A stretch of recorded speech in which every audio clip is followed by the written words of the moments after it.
Eh bien salut à tous et à tous, c'est Tony RL.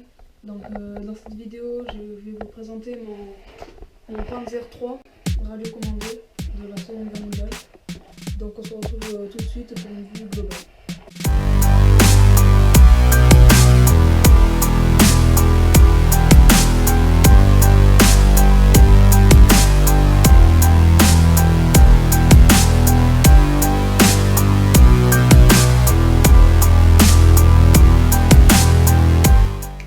Donc ici c'est la télécommande, donc avec le joystick pour tout ce qui est niveau de tourelle.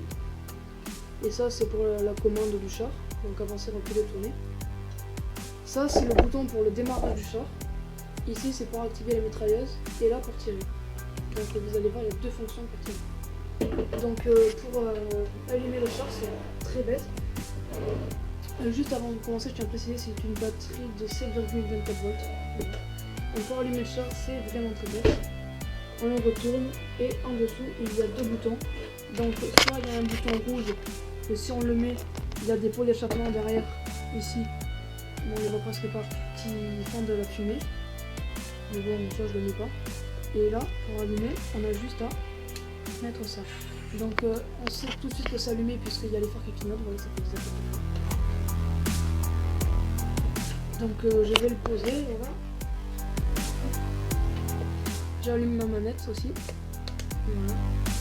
Et comme je vous ai dit, on appuie sur ce bouton et le char est allumé. Donc je tiens juste à préciser aussi, le bruit en vidéo il est horrible, mais en vrai il est bien. Bon voilà, je démarre.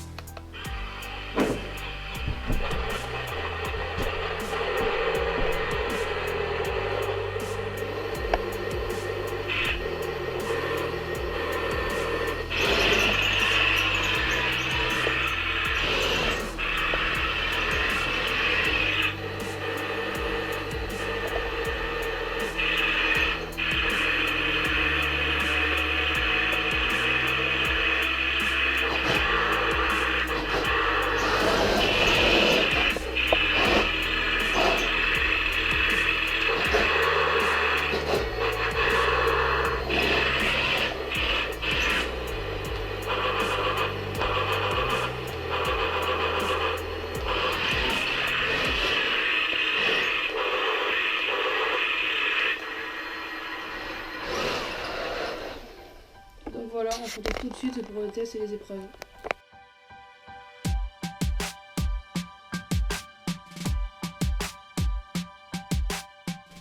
Donc à ce côté, donc là vous voyez les chenilles avec les roues. Donc les roues sont, j'allais dire motorisées, mais bien sûr. Mais il y a des suspensions, donc du coup on peut franchir plusieurs obstacles comme vous allez voir dans le test tout à l'heure. Donc un peu plus haut sur le garde-roue, je sais pas trop comment ça s'appelle, au-dessus des chenilles. Donc on peut voir certains accessoires, là c'est la sortie du radiateur on va dire. Là c'est une pelle, ici une hache, je sais plus comment ça s'appelle, excusez-moi. Un sécateur géant on va dire. Donc niveau marquage il n'y en a pas. Mais autocollant, donc ici on voit le 3 parce que c'est un Panzer III. Ici, on voit le signe, pas le signe, mais le drapeau allemand de la Seconde Guerre mondiale. Donc je précise, c'était pas nazi, c'était un char de la Wehrmacht, sûrement un truc comme ça. Donc ici, je sais pas trop non plus parce que, justement, je sais pas. Là, il y a encore marqué 3-L, donc L, je sais pas trop ce que c'est, la compagnie ou un truc comme ça. Ici on a une roue de rechange, donc malheureusement on ne peut pas l'enlever et la mettre, mais bon franchement je trouve que ça donne bien. Ici c'est une espèce d'extincteur, donc il est peint en gris aussi, mais bon. Ça je ne sais vraiment pas ce que c'est, ainsi que ça, la petite barre là, ça doit être un truc pour ça grippé avec la montée. Donc une autre roue ici, une espèce de petit coffre, donc les coffres étaient souvent en bois ou en cuir. Et ça devait être une trappe, là où on rangeait des outils, des trucs comme ça. Donc devant, on peut voir donc les phares. Là. Ici, donc c'est la tourelle.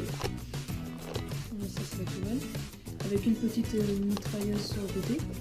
Une autre mitrailleuse donc, qui marche. Vous verrez ça aussi dans la test de tir, avec un éléphant Donc l'éléphant, je sais vraiment pas pourquoi. Mais voilà. Devant, il a des chenilles de rechange. Là et là. Donc comme les roues, elles ne sont pas adaptables, je pense. Parce qu'on peut tout simplement pas les enlever. Donc ici, je sais vraiment pas comment ça s'appelle, je suis vraiment désolée.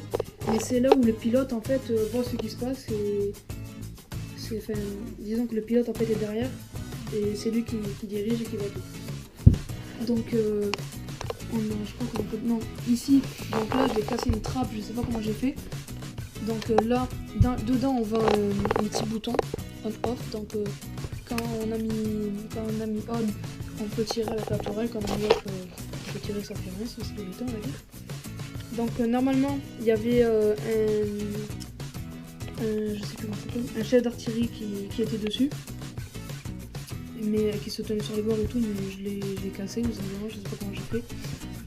Je tiens à préciser, ce char est un peu vieux quand même, il va avoir 3-4 ans.